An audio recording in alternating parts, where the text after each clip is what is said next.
Light house آخر کیا ہے؟ لائٹ ہاؤس میں جاب کرنے کی تنخواہ 32 کروڑ روپیہ کیوں ہے؟ 32 کروڑ ملنے کے بعد بھی آخر کوئی لائٹ ہاؤس میں جاب کرنے کے لیے رضامندی ظاہر کیوں نہیں کرتا؟ لائٹ ہاؤس کہاں پر ہے؟ لائٹ ہاؤس کے مقاصد کیا ہیں؟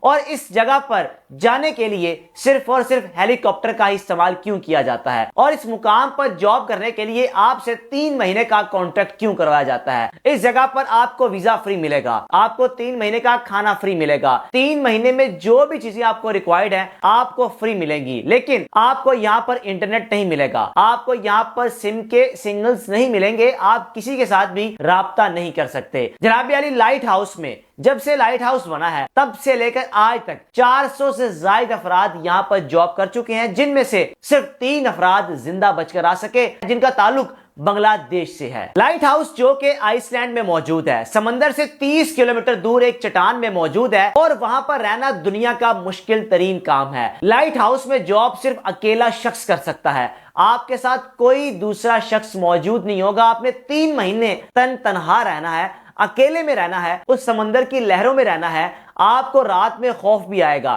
آپ کو سمندر کی آوازیں ڈسٹرب بھی کریں گی، آپ کی نیند خراب بھی ہوگی، لیکن آپ نے 3 مہینے وہیں پر رہنا ہے۔ اب آئس لینڈ نے دنیا بھر میں لوگوں کو خوش آمدید کہا کہ آئیں، کوئی بھی یہ جاب کرنا چاہے تو کر سکتا ہے، ہمیں کسی قسم کا کوئی اعتراض نہیں ہوگا۔ اب جناب، جب آپ کو اس مقام پر پہنچایا جائے گا، پہلے تو آپ کو فارم فل کرنا ہوگا۔ فارم فل کرنے کے بعد جب آپ کو بذریعہ ہیلی کاپٹر اس چٹان پر، اس لائٹ ہاؤس پر پہنچایا جائے گا تو آپ سے کانٹریکٹ سائن کروائے جائیں گے۔ کانٹریکٹ سائن کیا ہوں گے کہ اگر آپ کی موت واقع ہو جاتی ہے تو آئس لینڈ کی گورنمنٹ اس کی ذمہ دار نہیں ہے۔ آپ کے ساتھ کوئی بھی حادثہ پیش آ جاتا ہے تو کوئی بھی ذمہ دار نہیں ہے۔ ہاں، 3 مہینے کم از کم اس کا کانٹریکٹ ہوگا۔ 3 مہینے اگر آپ جاب سٹارٹ کرتے ہیں تو کم از کم 3 مہینے تو آپ کو کرنی ہی پڑے گی، جو کہ 3 مہینے کا 96 کروڑ روپیہ بنتا ہے۔ اب 96 کروڑ ایک طرف، اور دوسری جانب آپ 1 سے 2 روز گزارنے کے بعد تیسرے روز آپ کا دل کرے گا کہ میں یہاں سے واپس چلا جاؤں۔ اب 3 افراد جو کہ بنگلہ دیش سے جن کا تعلق ہے، ان میں سے ایک شخص جس کا نام ثاقب اویس ہے، اس نے ایک انٹرویو دیا، اس نے بتایا کہ میرے 3 مہینے یہاں پر کیسے گزرے، میں نے کس طرح سروائیو کیا۔ اور دلچسپ چیز یہ ہے کہ بنگلہ دیش کے 3 لوگوں کے علاوہ 400 سے زائد افراد یہاں پہ جاب کرنے گئے لیکن زندہ واپس بچ کر نہیں آ سکے۔ اب یہاں پر جاب ہے کیا؟ آپ نے کرنا کیا ہے؟ مقصد کیا ہے؟ وہاں پہنچانے کا مقصد کیا ہے؟ 1938 کی اگر بات کی جائے تو ڈنمارک کا حصہ تھا آئس لینڈ۔ ورلڈ وار 2 کے بعد آئس لینڈ کی ایک الگ ریاست بن گئی اور ڈنمارک ایک الگ ریاست بن گئی۔ اگر پرانے زمانے کی بات کی جائے تو نیویگیشن یعنی شپس جو ٹریول کرتی ہیں، بوٹس ٹریول کرتی ہیں ایک ملک سے دوسرے ملک، تو لائٹ ہاؤس کے ذریعے ان کو اپنی نیویگیشنز کا پتہ چلتا تھا، ان کو راستہ پتہ چلتا تھا کہ ہمارا رخ کہاں پر ہے، ہم نے کس طرف سفر کرنا ہے اور ہم جا کس طرف رہے ہیں۔ اب بات کرتے ہیں کہ لائٹ ہاؤس میں کام ہے کیا۔ جناب، 24 گھنٹے آپ نے وہاں پر گزارنے ہیں، آپ کا کوئی باس نہیں ہے، آپ کسی کو جواب دے نہیں ہے۔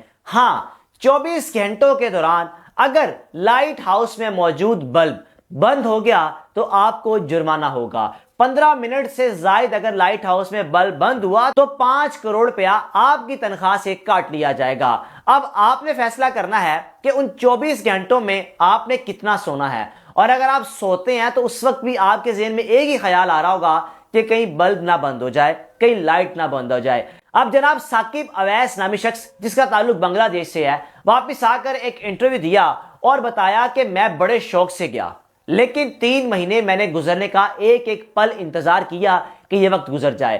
اب ثاقب اویس کے بقول مجھے ہیلی کاپٹر کے ذریعے پہنچایا گیا، مجھے 3 مہینے کا کھانا دیا گیا، مجھے وہاں پر میڈیسنز پرووائڈ کی گئیں، اور ساتھ ہی ساتھ مجھے کہا گیا کہ اگر آپ کی جان جاتی ہے تو اس کے ذمہ دار آپ خود ہوگے۔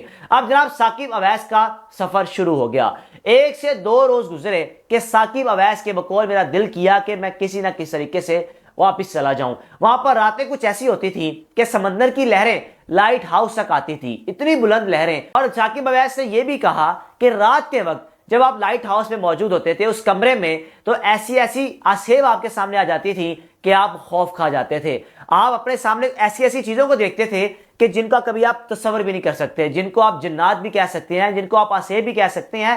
ایسی رونگٹے کھڑے کر دینے والی چیزیں کہ جس نے 3 مہینے میرے ایسے گزارے کہ میں نے ایک ایک پل کو زحمت سمجھ کے گزارا، لیکن یہ بھی بتایا کہ میں نے 2 سے 3 روز گزرنے کے بعد اپنے آپ کو یوز ٹو کس طرح بنایا۔ میں نے 5 وقت کی نماز ادا کرنی شروع کر دی، میں نے قرآن مجید کی تلاوت کرنی شروع کر دی، کیونکہ ایک طرف میں سٹیپ تو لے چکا تھا، اب واپسی کا راستہ میرے پاس نہیں تھا، واپس میں 3 مہینے سے پہلے جا نہیں سکتا تھا، اور ہاں اگر میں ہمت ہار جاتا تو شاید میں جان کی بازی ہار جاتا، جیسے 400 سے زائد افراد پہلے بھی جان کی بازی ہار چکے ہیں۔ اب جناب آئس لینڈ نے پوری دنیا میں لوگوں کو دعوت دی کہ آپ آئیں، آپ کو ویزا فری ملے گا، آپ کو رہائش فری ملے گی، آپ کو کھانا فری ملے گا، آپ نے 3 مہینے یہاں پر گزارنے ہیں، کیونکہ آئس لینڈ میں موجود لوگوں نے اب اس نوکری کو کرنے سے انکار کر دیا۔ انتہائی خوفناک اور سخت ترین نوکری ہے، جس کی مثال شاید ہی دنیا میں کہیں ملتی ہوں، کہ لائٹ ہاؤس میں جاب کرنا۔ آپ کے ساتھ کوئی دوسرا فرد نہیں ہوگا، کوئی تیسرا فرد نہیں ہوگا،